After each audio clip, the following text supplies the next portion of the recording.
The tranquil, suburban existence of Mac and Kelly is disturbed by the fraternity home next door, which is populated by frat boys who are continuously partying and will not be quiet no matter how hard the couple tries. Stick around to the end as they show the married couple how to party. Hello and welcome to Comedy Recap. Today we will give you a recap of the film Neighbors. Spoilers ahead, obviously. Without further ado, let's dive right into it. The movie starts and we see Mac and Kelly having intercourse. Mac is quite overjoyed that one moment they are doing something and the next second they are having intercourse. However, during intercourse, they see their young toddler daughter Stella. Mac turns her around and continues to have intercourse. However, when Stella again turns around, Kelly says they should just stop. They reinforce the fact that they are not an old couple, but young and full of energy. The scene changes and we see Mac going to the office. Kelly is seeing him off. They see a gay couple who are planning to move into the neighboring house. They welcome them by waving to them. Then Mac goes to his office, where his boss asks him to do a certain task by 4 p.m. However, Mac's friend Jimmy comes over and says they need to work on the joint file, referring to the fact that they need to smoke weed. The boss does not get this reference, and after some comical exchanges, the two go out to smoke weed. Hey! What are you guys doing out here? Then, Mac goes home and helps Kelly take care of the baby Stella. Paula, Jimmy's ex-wife, calls and asks them to go out with her. They contemplate at first, as they need to take care of the baby, but they also want to go out as it's been a while. In the end, they decide they will take Stella with them. However, before they leave, they get preoccupied with baby issues, and in the end, they didn't go out due to the chore. Paula calls them and shows them the food she is eating and enjoying so much, which makes them jealous. Tired, they call it a night and go to sleep. The next day, they are surprised when they see a group of frat boys moving into the house next door. They know this would be troublesome for them and the baby, as these frat guys will party a lot and hence make noise. They decide they need to let them know to keep it down. They head over to them and act all cool and all, and Kelly lets Teddy and Pete, the leaders of the fraternity known as Delta Psi, know to keep it down rather loudly. Later, that night, Teddy and Pete go through the history of Delta Psi and say we have to arrange a party that can be worthy of entering the fraternity history books. The frat starts partying, which wakes Mac and Kelly. They decide not to call the police, but ask Teddy to keep it down in person. However, Teddy asks them to join them, and they party with the frat. They end up partying all night. In the end, when the couple is about to go back home in the morning, Mac asks Teddy to keep it down during the night because of Stella. Teddy says he will try, but asks them to promise him that they will call him and won't call the police, which they do. The scene changes, and Mac and Kelly are up at 4 a.m. trying to console Stella, who keeps on waking up due to the partying next door.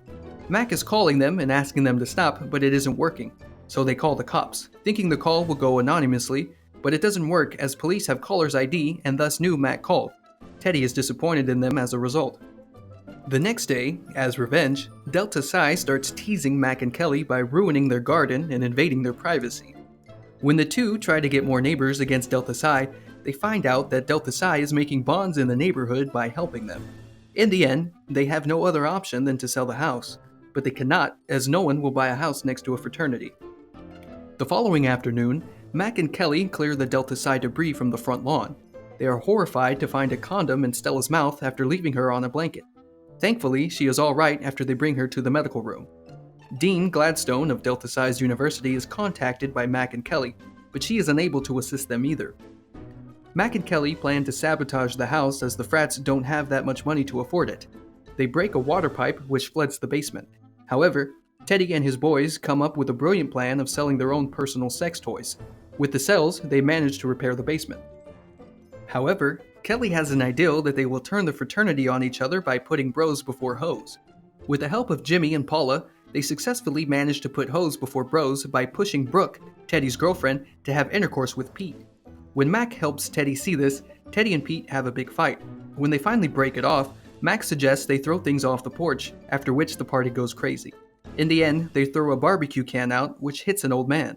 Mac and Kelly go home in victory, but are too drunk to do anything and go to sleep.